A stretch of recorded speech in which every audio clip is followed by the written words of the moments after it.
can a 2-week study on a ketogenic diet really tell us anything about its effects?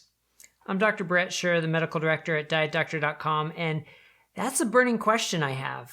And it's been a little bit of a firestorm lately on Twitter because Kevin Hall, a pretty prominent nutrition researcher, posted a Twitter post about a study which, in all fairness, hasn't even been accepted for publication. Not only has it not been published, it hasn't been accepted for publication yet. But, as he's a very high-quality, experienced researcher who did a relatively high-quality study for what it's worth, in claiming that it provided evidence to disprove the carbohydrate insulin model of obesity. Basically, that model saying you eat too many carbs, your insulin goes up, and that's going to feed obesity because the hormone insulin prevents you from metabolizing your fat for fuel. It encourages you to store more fat. So that's this carbohydrate insulin model, sort of in a simplistic nutshell. But here's the concern I have. His trial, people were on a ketogenic diet for 2 weeks. And so I wrote a post saying, look, that's not near enough to make any conclusions. So let's talk about the trial real quick. So for 2 weeks, they ate a plant-based plant-based low-fat diet. I knew I was going to do that. Plant-based low-fat diet for 2 weeks. Then they transitioned to an animal-based low-carb diet, or they did it the reverse way. But the point is it was 2 weeks on each trial, on each diet. And what they found was the people on the plant-based diet ate significantly fewer calories than the people on the animal low-carb diet, by about 500 calories less during those 2 weeks. But here's what's so interesting. They stayed stable. If you're on the plant-based diet, your calories stayed stable. If you're on the low-carb diet, the calories went down by over 300 calories from week 1 to week 2. So that's my first point about the problem with this study. Well, if it was already going down, well, what's the next step? How much further is it going to go down in week 3 or week 4? We don't know. And so Kevin Hall actually tweeted back at me saying, I don't know what imaginary data why you're talking about imaginary data. And I said, well, in this case, the imaginary data is more important than the actual data. And of course, people said, look at this doctor saying imaginary data is important. But what I meant, I was using his term imaginary data because I don't care what happens to you in 2 weeks. This is a long-term process. So any variable that's changing over time needs to be followed for a longer period of time. And there are other critics saying, oh, those keto guys always say, well, however long the study is, it needs to be longer. Well, I don't know about other studies or saying it about other things, but 2 weeks? Absolutely.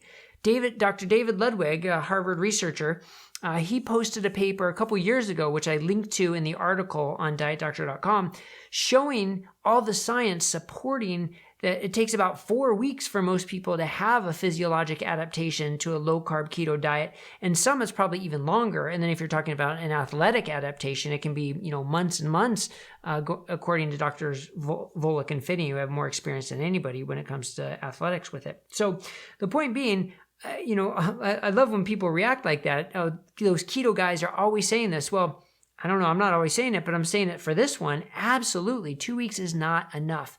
And plus, what about the outcome of how many calories they ate? Is that the right outcome? Well, the people on the keto diet ate more calories and still lost weight. The people on the higher carb plant-based diet lost weight as well, although a little bit less. It wasn't quite statistically significant. So in a way that says, well, maybe the insulin is important for weight loss, even if a lot of it was initial water weight. And that's another point. If you're losing initial water weight on the keto diet, that's why you need a longer follow-up study to see what happens over time. 2 weeks is completely insufficient. The other point to make, if you look at the glucose readings between the two diets, it was dramatically different, much improved on the low-carb diet, and that's not a surprise. We now know the low-carb diet is a very effective way for managing glucose and also for over long-term managing insulin levels. But again, 2 weeks shows you the initial response. It doesn't even show you what's going to happen longer term, which is likely only going to improve. So look, I get it. This is an expensive and difficult study to do. He had people living in a metabolic ward for 4 weeks. Try and make that 8 weeks, 16 weeks in a metabolic ward. That's hard to do. In a metabolic ward study, that's really the only time you can control everything they eat. Otherwise, you're just going by their best guess of what they say they eat, and you hope they were compliant. But here you had complete control, which is pretty cool. I mean, that's a well-done study for that respect, and it would be so expensive to make it longer. But I don't know if this study even needed to be done, because 2 weeks is not enough. And that's where I really get into, I really have a hard time with these studies, because it takes so much time, so much effort, so much brain power. I think Kevin Hall did a lot of work for this, and he designed the study fairly well for what it is, but it doesn't answer the questions that most of us have, which is, what's the real effect of a ketogenic diet over the long term? Even the short term, which I would consider, a month or two, I would consider short term. A couple weeks, not going to do it. Anyway, that's my rant. I had some other points to make about the study. You can read it at dietdoctor.com, where we also link to it.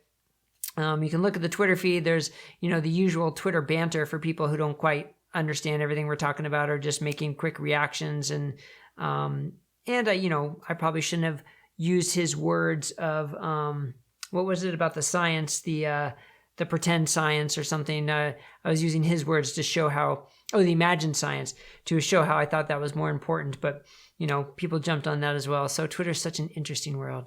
Anyway, that's my rant. Check us out at dietdoctor.com. Please subscribe to the YouTube channel below, so you'll get all these video updates. And keep checking back with us, because we're going to explain the science as best we can, and hopefully help you understand where the science is good, where it falls short, and how it applies to you, because that's what matters at the end of the day. How does the science apply to us as individuals, all of us? And of course, none of this is medical advice, but we need to know not just what the headlines say, but what it really means for individual people. All right, thanks. Be safe, be healthy. Have a good day, everybody.